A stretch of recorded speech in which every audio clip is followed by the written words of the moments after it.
Hello students, आपके सामने ये एक क्वेश्चन है। इस क्वेश्चन में क्या लिखा है कि एक मीनार के शिखर से एक 8 मीटर ऊंचे भवन के शीर्ष तथा पाद के अवनमन कोण क्रमशः 30 डिग्री और 45 डिग्री है। मीनार की ऊंचाई और मीनार व भवन के बीच की दूरी ज्ञात कीजिए। क्वेश्चन करने से पहले आपको कुछ बातें पहले से पता होनी चाहिए। वो बातें क्या हैं? वो बातें ये हैं कि अगर मान लें कि आप किसी भवन के या टावर के शीर्ष पर खड़े हैं, मतलब यहां पर खड़े हैं। ठीक है, ध्यान सुना, यहां पर अगर खड़े हैं और यहां पर खड़े रहकर आप किसी दूसरी बिल्डिंग को देख रहे हैं, और दूसरी बिल्डिंग का क्या देख रहे हैं? उसके शीर्ष को देख रहे हैं और उसके पाद को देख रहे हैं।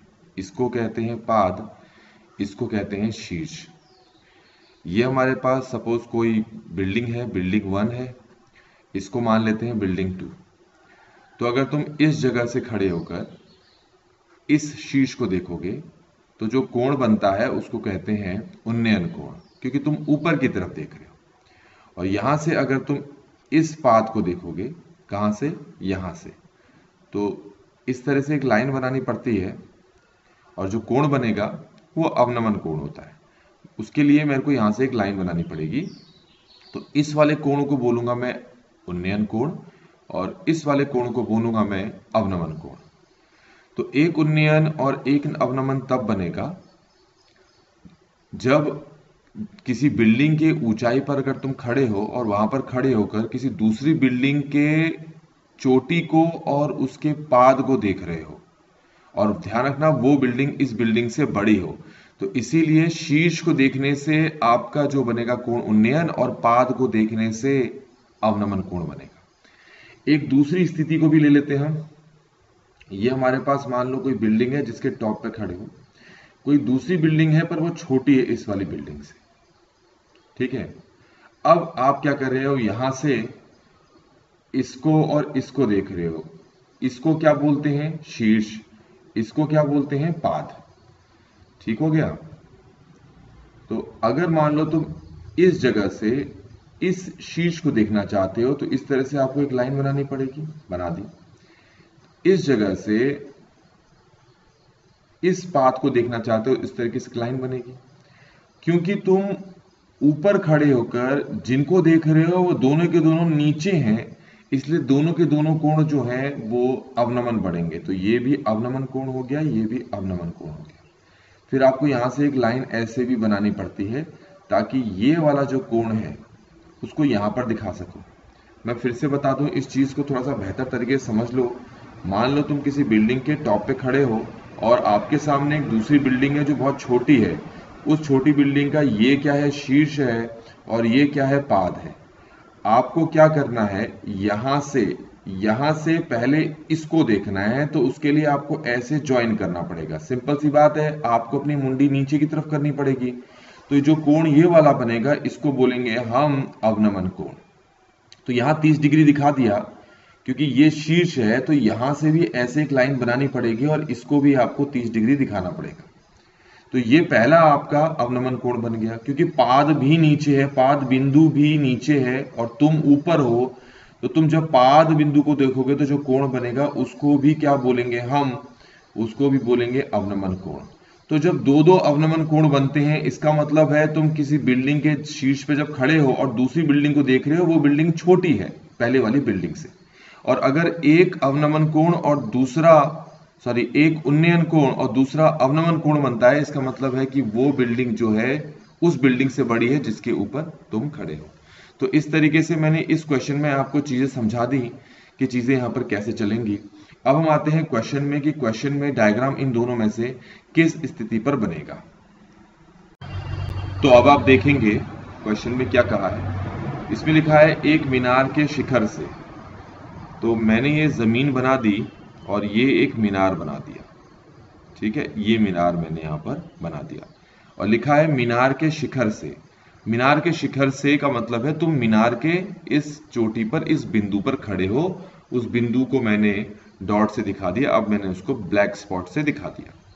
अब तुम किसको देख रहे हो? यहां से खड़े होकर तुम देख रहे हो एक 8 मीटर ऊंचे भवन को देख रहे हो। तो वो 8 मीटर ऊंचा भवन या तो छोटा बनेगा या फिर क्या बनेगा, बड़ा बनेगा। दोनों में से कोई एक स्थिति तो हो सकती है, या बराबर बन सकता है। ये तीन स्थितियां हो सकती हैं। अच्छा, तीनों स्थितियों में से मैंने आपको बताया है ये स्थिति तब बनेगी जब एक उन्नयन और एक अवनमन कोण हो। ये वाली स्थिति अभी तक आएगी नहीं, जब आएगी तो उस हिसाब से करेंगे। ये बनेगा जब दोनों के दोनों अवनमन हो। तो आगे क्वेश्चन में क्या कहा है उसको आप देखेंगे कि किसी 8 मीटर ऊंचे भवन के शीर्ष तथा पाद के अवनमन कोण क्रमशः 30 डिग्री और 45 डिग्री है। तो दोनों के दोनों अवनमन कोण है। इसका मतलब जो बिल्डिंग आप बना रहे हो वो बिल्डिंग इस वाली बिल्डिंग से क्या होनी चाहिए, छोटी होनी चाहिए, जो कि ये वाली बिल्डिंग है। तो ये आपको समझ में आ गया होगा। तो इसका मतलब ये है कि पहले आपको जहां से देख रहे हो वहां से आपको ये बनाना पड़ेगा। यहां से पहले शीर्ष को जोड़ दिया, फिर यहां से ऐसे लाइन भी आपको बनानी है। तो शीर्ष को देखने पर कितनी डिग्री का कोण बन रहा है, क्वेश्चन में दे रखा है 30 डिग्री का। क्यों 30 डिग्री लिया, क्योंकि पहला नाम शीर्ष दे रखा है, फिर पाद दे रखा है। तो पहला कोण शीर्ष के लिए होगा, दूसरा पाद के लिए होगा। तो ये वाला कोण हमारे पास 45 डिग्री हो गया और ये वाला कोण भी हमारा 45 होगा। अब तुम इसी जगह से क्या देख रहे हो, इस पाद को भी देख रहे हो। तो इसको ऐसे बनाना पड़ेगा और फिर ये वाला आपका अवनमन कोण होगा 60 डिग्री का और ये वाला कोण भी आपका अवनमन कोण होगा 60 डिग्री का। ये जो ऊंचाई दे रखी है 8 मीटर दे रखी है, तो बच्चों ये वाली ऊंचाई भी 8 मीटर होगी। इसको नाम दे देता हूं मैं अभी के लिए h, इसको नाम दे देता हूं मैं x। तो फिर ये भी क्या हो जाएगा, आपके पास x हो गया। तो डायग्राम इस तरीके से बनेगा। अब ये डायग्राम में अलग से बनाकर सॉल्व करने की हम कोशिश करते हैं। अब हम इसको सॉल्व करेंगे। वही डायग्राम मैंने यहाँ पर ही बना लिया है, पॉज करके एक बार देख सकते हैं। तो आपके पास कौन से दो त्रिभुज होंगे, ट्रायंगल होंगे, जिसको आप यहाँ पर सॉल्व करोगे। देखो एक ट्रायंगल तो ये है, एक त्रिभुज ये वाला है। अगर इस त्रिभुज का नाम देखो तो उसका नाम है ADE, त्रिभुज ADE। तो त्रिभुज सबसे पहले ADE को हम सॉल्व करते हैं। इसमें कोण कितना है, 30 डिग्री।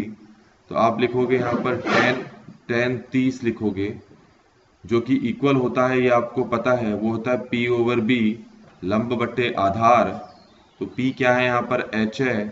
तो h बट्टे आधार क्या है यहाँ पर, x है। अब tan 30 का मान आपको पता है, ये होता है 1/√3, जो कि ये h/x के इक्वल आ गया।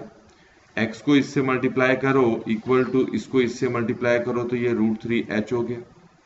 तो हमारे पास ये पहला समीकरण बनकर तैयार हो चुका है। अब हमें अगला जो त्रिभुज लेना है वो ध्यान रखना पड़ेगा हमें। अगला हम ये वाला त्रिभुज लेंगे। जरा ये देखो, जिसको मैं रेड से शेड कर रहा हूं, ठीक है। इसको थोड़ा सा और प्रॉपर तरीके से मैं आपको दिखा दूं, जरा ये गौर से देखेंगे। ये रहा त्रिभुज अगला, ये दिख रहा होगा आपको, ये रहा वो त्रिभुज। तो अगर इस त्रिभुज को अगर हम हल करेंगे तो इसमें कोण आपके पास कितने डिग्री है, 45 डिग्री है। तो आप यहां पर लिखेंगे tan 45। अब ये फॉर्मूला आपको पता है क्या होता है, P/B। अब P जो होती है वो खड़ी भुजा होती है। यहाँ के केस में खड़ी भुजा ये पूरी है, जिसको मैं अब ब्राउन कलर से दिखा रहा हूं आपको। इस खड़ी भुजा में इतना हिस्सा h है। कितना हिस्सा h है, जरा देखें आप। यहां से यहां तक का h है और यहां से यहां तक का 8 है। तो कुल हो गया h+8। तो इसका मतलब है जब आप आगे सॉल्व करोगे तो P की जगह आप h+8 लिखोगे। B क्या होगा इसमें, जरा B को ध्यान से देखें। जो ये होता है, ये इसको हरे कलर से दिखा दिया मैंने, इसको कहते हैं B। और प्रश्न के मुताबिक ये जो B है हमारे पास, ये x है, ये रहा x। तो यहाँ नीचे मैं x लिख लेता हूँ। अब tan 45 का मान कितना होता है, 1 होता है। और हमारे पास ये क्या लिखा हुआ है, ये लिखा हुआ है h+8/x। इसके नीचे हम क्या लगा लेते हैं, 1 लगा लेते हैं। अब इसको हल करेंगे, x को इससे मल्टीप्लाई करेंगे, 1 को इससे, x को इस 1 से मल्टीप्लाई करेंगे तो x ही आएगा, 1 को इससे मल्टीप्लाई करेंगे तो ये h+8 आएगा। तो इस तरीके से हमारे पास ये दूसरा समीकरण बनकर तैयार हो गया। अब आपको पहले समीकरण में जो x की वैल्यू मिली थी और दूसरे समीकरण में जो x की वैल्यू मिली थी, देखो दोनों जगह x की वैल्यू मिली है, इसलिए दोनों को बराबर रख लेते हैं। तो ये वाली जो x की वैल्यू है वो इस वाली x की वैल्यू के बराबर मानी जाएगी। तो ये हो जाएगा h+8 = √3h हो जाएगा। अब इस h को हम यहां लेकर आएंगे तो ये हो जाएगा 8 = √3h - h। इसके बाद आपको क्या करना है, 8 का 8 रहेगा, इन दोनों में से अगर मैं h को कॉमन निकाल लूं तो अंदर बचेगा बच्चों आपके पास √3 - 1। अब ये √3 - 1 को 8 के नीचे ले आओ तो ये कुछ ऐसा दिखाई देगा, 8/√3 - 1 = h। समझ में आ गया होगा। अब जिन बच्चों को हर का परिमीकरण नहीं आता वो यहीं तक छोड़ सकते हैं, नहीं तो हम आगे भी करने की कोशिश करेंगे इसमें। अब इसके बाद हर का परिमीकरण कैसे करेंगे, देखो h का मान तो आ गया 8/√3 - 1। आप √3 + 1 से ऊपर भी मल्टीप्लाई करेंगे और √3 + 1 से नीचे भी मल्टीप्लाई करेंगे। 8 को अगर इनसे मल्टीप्लाई करना है तो मैं ऐसे लिखूंगा, जरा गौर से देखें। ठीक हो गया, ये समझ में आया। और इन दोनों को अगर मैं हल करना चाहूंगा तो आपको ये पहले से पता होना चाहिए कि a - b a + b का फॉर्मूला होता है a² - b²। तो उसी तरीके से अगर √3 - 1 √3 + 1 है तो ये हो जाएगा √3 का स्क्वायर - 1 का स्क्वायर। तो इसीलिए नीचे हम लिख सकते हैं √3 का स्क्वायर - 1 का स्क्वायर। h हमारे पास आ जाएगा 8√3 + 1 और नीचे आपको ये पता है स्क्वायर से रूट काट देते हैं तो ये 3 बचा और 1 का स्क्वायर कितना होता है, 1 होता है। तो h बराबर आ गया 8√3 + 1 और 3 - 1 कितना होता है, 2। अब इसको काटो, 2 4 × 8 हो गया तो h की वैल्यू आ गई 4√3 + 1। इस तरीके से हमारे पास h आ गया। आपको क्वेश्चन में क्या क्या निकालना था, एक तो मीनार की ऊंचाई निकालनी थी, वो हमने निकाल दी। मीनार व भवन के बीच की दूरी भी निकालनी थी। अब आपको दिख रहा होगा कि भवन तो ये रहा, मीनार ये रहा, तो इन दोनों के बीच की जो दूरी है वो ये है, x है, तो x भी निकालना है। आपको पता है x है √3h। कितना है x? x है आपके पास √3h और h की वैल्यू आपने ये निकाल रखी है, तो इसको यहां पर रख देते हैं तो ये हो जाएगा √3 × 4 √3 + 1। अब ये √4 को तो बाहर ही रहने देते हैं, √3 को अगर अंदर मल्टीप्लाई कर रहे हैं तो √3 कितना हो जाएगा, √3 को √3 से मल्टीप्लाई करोगे तो 3 होगा, फिर ये प्लस, अब √3 को 1 से मल्टीप्लाई करोगे तो ये √3 हो जाएगा। अब क्योंकि √3 की वैल्यू ऐसा कुछ पुट करने के लिए तो ऐसा कुछ कहा नहीं है, तो हम यहां तक भी अपना आंसर छोड़ सकते हैं।